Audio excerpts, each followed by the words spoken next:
الرحمن الرحیم، السلام علیکم۔ آج کی ہماری یہ لیکچر کی ویڈیو ہے۔ آج ہم جوش ملی آبادی کے بارے میں پڑھیں گے اور ان کی نظم کسان۔ شاعر ہیں جوش ملی آبادی، ولادت 1892، وفات 1982۔ ان کا نام شبیر حسن خان اور جوش تخلص تھا۔ ملی آباد میں پیدا ہوئے۔ شعر و شاعری انہیں ورثے میں ملی تھی، ورثے یعنی وراثت میں۔ وہ ایک خوشحال اور نیم جاگیردارانہ خاندان سے تعلق رکھتے تھے۔ نیم نصف جاگیردار یعنی وہ شاسی حکومت کی طرف سے زمین ملی۔ تحریک آزادی کے زمانے میں بہت پرجوش اور انقلابی نظمیں لکھی۔ پرجوش، ولولہ انگیز اور انقلابی تخیر و تبدل یعنی پرانے سیاسی یا معاشی نظام کی جگہ نئے نظام کا نفاذ۔ تقسیم برصغیر کے بعد وہ پاکستان آ گئے تھے۔ جوش اپنے باغیانہ لہجے، آزاد فطرت اور بے پناہ ذخیرہ الفاظ کی وجہ سے اردو شاعری میں ایک منفرد مقام رکھتے ہیں۔ باغیانہ، نافرمان لہجے، زبان یا انداز گفتگو، آزاد فطرت خود مختار فطرت اور بے پناہ ذخیرہ الفاظ، الفاظ کی کثرت، بے پناہ بہت زیادہ، ایک منفرد ایک الگ مقام رکھتے ہیں۔ انہیں زبان و بیان پر پوری قدرت حاصل ہے، زبان و بیان پر پوری مہارت حاصل ہے۔ انہیں شاعر شباب اور شاعر انقلاب بھی کہا جاتا ہے۔ ان کا تصور انقلاب سراسر رومانی ہے۔ رومانی یعنی عشق و محبت پر مبنی ہے۔ تحریک آزادی اس دور کے لوگوں کو درپیش مسائل یعنی جن مسائل کا سامنا تھا اور معاملات حسن و عشق، سبھی کچھ ان کے کلام میں مل جاتا ہے۔ کلام میں یعنی ان کی تحریر میں۔ انہوں نے مناظر فطرت پر جس کثرت سے نظمیں لکھی ہیں، اس کی مثال اردو شاعری میں بہت کم ملے گی۔ کثرت سے، جس زیادتی سے یا جس بہتات سے۔ 20ویں صدی کے شعراء میں ان کا نام صف اول میں آتا ہے۔ صف اول میں پہلی قطار میں آتا ہے۔ ان کا پہلا مجموعہ روح ادب ہے۔ زندگی کے آخری ایام میں انہیں زیادہ شہرت ان کی خود نوشت یعنی ان کی جو اپنی تحریر تھی، یادوں کی بارات، اس کے باعث انہیں ملی۔ ان کا مزار اسلام آباد میں ہے۔ تصانیف ان کی ہیں روح ادب، سیف و ثبوت، شعلہ و شبنم، یادوں کی بارات، جنون و حکمت، سموم و صبا، جذبات فطرت، سرود و فروغ، عرش و فرش، سنبل و سلاسل، شاہ کی راتیں اور فکر و نشاط۔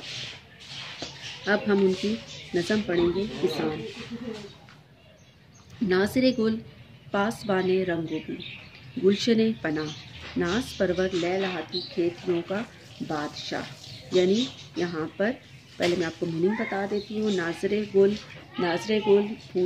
ناظر نظر رکھنے والا، گل پھول پر نظر رکھنے والا، پاسبان محافظ، رنگ و بو رنگ اور خوشبو کا، گلشن پناہ باغ کی رکھوالی کرنے والا، ناز پرور ناز اٹھانے والا، لہلہاتی کھیتیوں کا بادشاہ۔ یعنی یہاں پر شاعر نے کسان کی محنت کے بارے میں بتایا ہے کہ کسان جو ہے وہ اپنی محنت کی وجہ سے اپنے پودوں کو پروان چڑھاتا ہے، تو وہ اپنے کھیتوں کا اپنے پودوں کا محافظ ہے، انہیں اپنی محنت سے پروان چڑھانے والا ہے۔ اس کی محنت سے گلزار مہکتے ہیں۔ وہ جو ہے وہ اپنے کھیتوں میں محنت سے کام کرتا ہے، ہل چلاتا ہے، پودوں کو گوٹی دیتا ہے، بیج بوتا ہے، اپنا خون پسینہ ایک کرتا ہے، تب کہیں جا کر دور دور تک لہراتے ہوئے کھیت اور فصلیں نظر آتی ہیں۔ یعنی کسان کی محنت کی وجہ سے لوگ جو ہے وہ ناز و نعمت میں پلتے ہیں۔ یہاں پر شاعر نے کسان کو کھیتوں کا بادشاہ کہا ہے کہ جس طرح ایک بادشاہ یا حکمران اپنے ملک کا، اپنی رعایا کا خیال رکھتا ہے، تو کسان بھی اپنی فصلوں کا یعنی اپنی رعایا کا خیال رکھنے والا ہوتا ہے، ان کے لاڈ اٹھانے والا ہوتا ہے۔ اگلا شعر ہے۔ وارث اسرار فطرت، فاتح امید و بیم، محرم اسرار باراں، واقف طبع و نسیم۔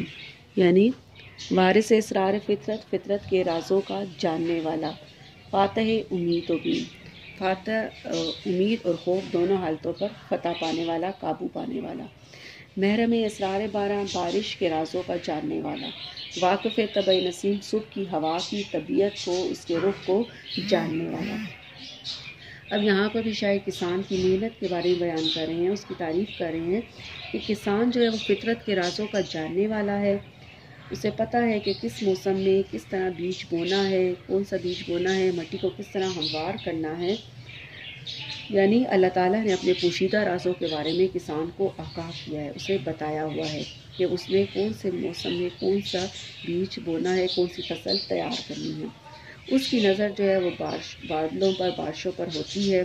وہ اپنے دونوں حالتوں میں یعنی امید اور خوف دونوں حالتوں میں وہ آپے سے باہر نہیں ہوتا، ان پر قابو پانے والا ہوتا ہے، کیونکہ اسے پتہ ہوتا ہے کہ جو ہے زیادہ اسے ایک طرف یہ ڈر ہوتا ہے کہ ایسا نہ ہو کہ بارش نہ ہوئی تو اس کی فصل خراب ہو جائے گی، اور دوسری طرف اسے یہ امید ہوتی ہے کہ اللہ تعالیٰ کی فضل سے ایک بہت اچھی بارش ہوگی اور اس کی فصلوں کو مناسب پانی مل جائے گا۔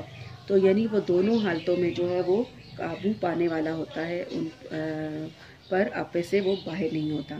بارش کے رازوں کا جاننے والا ہوتا ہے، اسے پتہ ہے کہ کون سے موسم میں بارش ہوگی اور کون سی بارش جو ہے وہ اس کی فصلوں کے لیے مفید ہے۔